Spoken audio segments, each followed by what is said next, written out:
Damodar valley corporation যখন ঝাড়খণ্ড বিহারে প্রচুর পরিমাণে বৃষ্টি হয় তখন সেখান থেকে জল ছাড়ে এবং এই জল ছাড়ার ফলে বিস্তীর্ণ এলাকা প্লাবিত।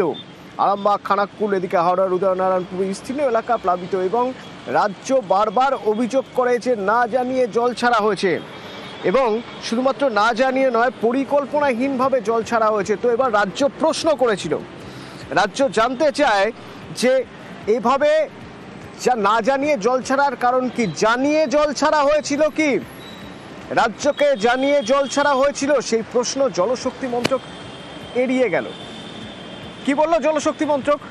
রাজ্যের এই প্রশ্নের জবাব কি আছে তাদের কাছে? কি জবাব দিল? ব্যাখ্যা কি হতে পারে? ব্যাখ্যা কি দিল? আবির রয়েছে সরাসরি আমার সঙ্গে। আবির,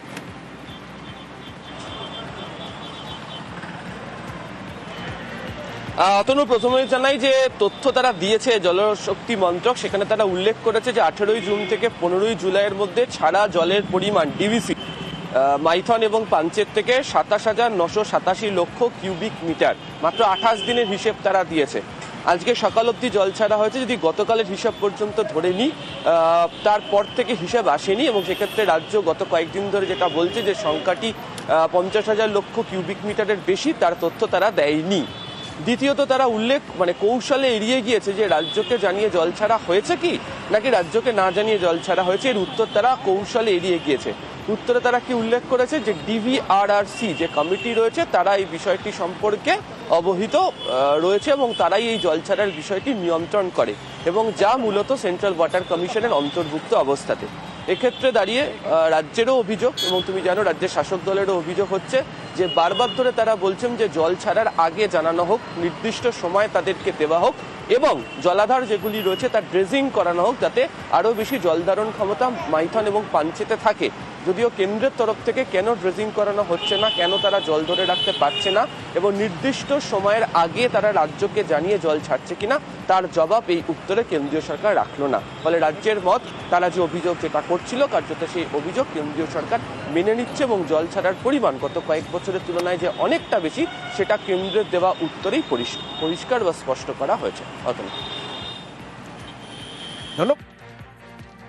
আমি প্রশ্ন করেছিলাম যে ডিভিসি কত জল ছেড়েছে, উত্তরে ওরা জানিয়েছে 18ই জুন থেকে 15ই জুলাই, মানে এক মাসও নয়, তার মধ্যে ওরা জল ছেড়েছে 27,987 লক্ষ কিউবিক মিটার। আমরা বলছি জুন এবং জুলাই মাসে ডিভিসি জল ছেড়েছে 50,02,087 লক্ষ কিউবিক মিটার। অভাবনীয়। 2023-এর থেকে এই পরিমাণ হচ্ছে 30 গুণ, 2024-এর থেকে 11 গুণ। আমি জানতে চেয়েছিলাম বাংলার সরকারের সঙ্গে আলোচনা করা হয়েছে কিনা, তার হ্যাঁও নেই নাও নেই। বাংলাকে ডুবিয়ে দেওয়ার জন্য কেন্দ্রীয় সরকারের দেশবিরোধী যে ষড়যন্ত্র, তার অংশ হিসেবে ডিভিসি এই ষড়যন্ত্র করছে। এটা ম্যানমেড ডিজাস্টার, ম্যানমেড বন্যা।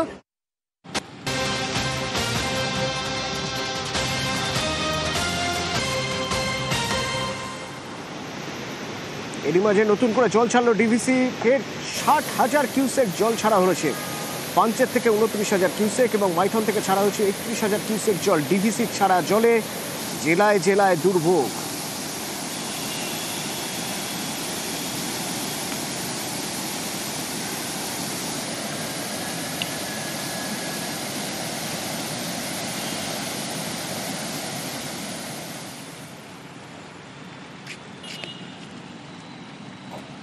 এদিকে ঘাটালে প্লাবন পরিস্থিতির ফের একবার অবনতি। তার কারণ দেখা যাচ্ছে ঘাটাল পুরসভার 17টি ওয়ার্ডের মধ্যে থেকে 13টি ওয়ার্ডেই জল পুরোপুরি ঢুকে গিয়েছে এবং এই 13টি ওয়ার্ডে জল ঢোকার কারণ হচ্ছে ঝুমি আর শিলাবতীর জলস্তর বেড়েছে। নতুন করে বৃষ্টি হয়েছে, শিলাবতী আর ঝুমির জল বেড়েছে।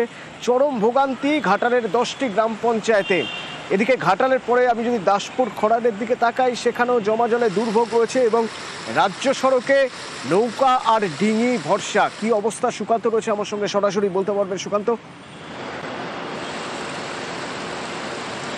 একদমই। দেখো অতনুদা, ঘাটালের যে এলাকার মানুষ, সেই এলাকার মানুষের কিন্তু দুশ্চিন্তা আরও বাড়ছে। কারণ প্রায় এক মাস ধরে জল যন্ত্রণার মধ্যে তারা কিন্তু দিন কাটাচ্ছেন। প্রায় লক্ষাধিক মানুষ তারা কিন্তু জলবন্দী হয়ে পড়েছেন। এখনো পর্যন্ত ঘাটাল পৌরসভার প্রায় 13টি ওয়ার্ড এবং ঘাটাল ব্লকের প্রায় 8টি গ্রাম পঞ্চায়েত এলাকা কিন্তু প্লাবিত রয়েছে। নিচু এলাকাগুলিতে কিন্তু নৌকো ডিঙি চলছে, কোথাও হেঁটেও পারাপার হচ্ছে। কিন্তু তার মধ্যে আরও দুশ্চিন্তা বাড়াচ্ছে বৃষ্টি। প্রত্যেক দিনই বৃষ্টি হচ্ছে আর যার ফলে কিন্তু কিন্তু জল কমছে না, ধীর গতিতে জল কমছে, আবারও জল বাড়ার আশঙ্কা করছে ঘাটালবাসী। এক কথায় জল যন্ত্রণা তাদের যেন নিত্যসঙ্গী হয়ে দাঁড়িয়েছে। অতনুদা, ধন্যবাদ।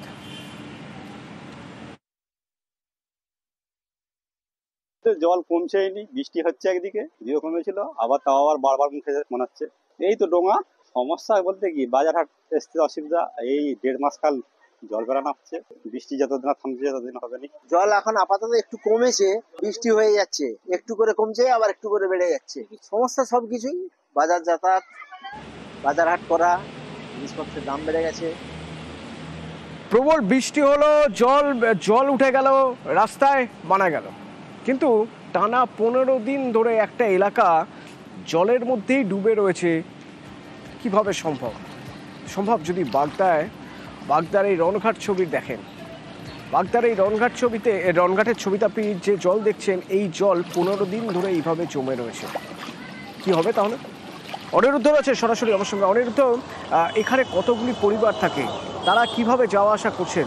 প্রশাসন কোনো উদ্যোগ নিয়েছে? কি উদ্যোগ নিয়েছে? দেখো তনু, উত্তর 24 পরগনার বাগদা ব্লকের রনঘাট গ্রাম পঞ্চায়েতের খড়ের মাঠ, এই গ্রামে বলা যেতে পারে 15 দিন ধরে জলবন্দী অবস্থায় রয়েছে এলাকার প্রায় 18টি পরিবার। এবং এই 18টি পরিবারের ছাত্রছাত্রী থেকে বৃদ্ধ বনিতা সকলেই একদম বলা যেতে পারে যে 1 কিলোমিটার রাস্তা নেই। সেখানে রীতিমতন ধানের জমির পাশ দিয়ে যে আল হয়, সেই আল দিয়ে তাদের যাতায়াত করতে হয়। কোথাও 1 হাঁটু কাদা, কোথাও 1 হাঁটু জল, এরকমভাবেই যাতায়াত করে স্থানীয় বাসিন্দারা। সেই খবর পেয়ে বাগদার বিধায়ক মধুপর্ণা ঠাকুর আজ ওই গ্রামে পৌঁছেছিল। এই কাদা জল টপকে সেই গ্রামে পৌঁছানোর পরেই স্থানীয় বাসিন্দারা কিন্তু বিধায়কের কাছে দাবি করেছে, তারা দীর্ঘদিন ধরে সমস্যায় ভুগছেন, কোনো রাস্তা নেই গ্রামে প্রবেশ করবার। সেখানে প্রায় 1 কিলোমিটার রাস্তা নেই, সেই রাস্তা তাদের তৈরি করে দিতে হবে, সেই দাবি তোলেন। এবং দীর্ঘ 15 দিন ধরে তারা যে জলবন্দী অবস্থায় রয়েছে, এই জল নিকাশি ব্যবস্থা করতে হবে তেমনই দাবি করেন। বিধায়ক তাদেরকে কথা দিয়েছে যে আগামী 2026 সালের আগে এই এলাকার রাস্তা নির্মাণের জন্য তিনি উদ্যোগী হবেন এবং তাদের হাতে আজ ত্রাণ সামগ্রী তুলে দেওয়া হয়, ত্রিপল তুলে দেওয়া হয়। এলাকার মানুষের সঙ্গে তাদের সুবিধা নিয়ে অসুবিধা নিয়ে কথা বলেন।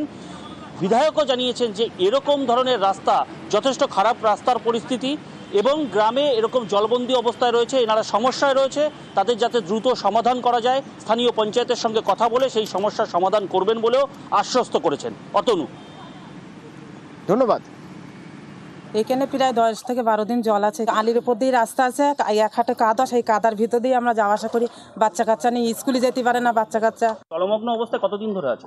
15 দিন ধরে। বাচ্চা কাচ্চা স্কুলে যাচ্ছে না, ওদের স্কুলে যাতায়াত করতে খুব কষ্ট হয়। উঠানের পর দেখো আমরা নৌকা নিয়ে আসছি, নৌকায় যাতায়াত করে দিয়ে আসি, আবার নিয়ে আসি। বিধায়ক আসছে সমস্যার সমাধান করার জন্য, সে একটা আশ্বাস দিছে, ত্রাণ তাবু দিয়েছে, রাস্তা করে দেবে বলছে। সত্যি বলতে আমি নিজেই হাঁটতে পারছিলাম না, রাস্তাটা খুবই খারাপ। 16 থেকে 18টি পরিবার এখানে থাকে, আমি ওনাদের সাথে কথা বলেছি। প্রধানকে আমি বলবো লিখিত দিতে, যত তাড়াতাড়ি হোক আমি রাস্তাটা অন্তত আমি 26-এর আগে অন্তত আমি কমপ্লিট করতে পারি, যেটা ভালো করে হাঁটাচলা করতে পারি। এবং ড্রেনেজের একটা প্রবলেম আছে, যেহেতু জল ফেসে যায় এখানে, আমি চেষ্টা করব রাস্তার সাথে সাথে ড্রেনেজের যদি প্রবলেম হয় তাহলে জলটা বেরিয়ে যাবে, জল এক জায়গায় ক্লট করে থাকবে না। আমাদের পঞ্চায়েত থেকে তাঁবু দেওয়া হচ্ছে, ত্রাণ দেওয়া হচ্ছে এবং আমি এনাদেরকে বলেছি আপনাদের যদি কোনো সমস্যা হয় আপনারা ডিরেক্টলি আমার সাথে কন্ট্যাক্ট করবেন, নাহলে আমি সলভ করার চেষ্টা করব।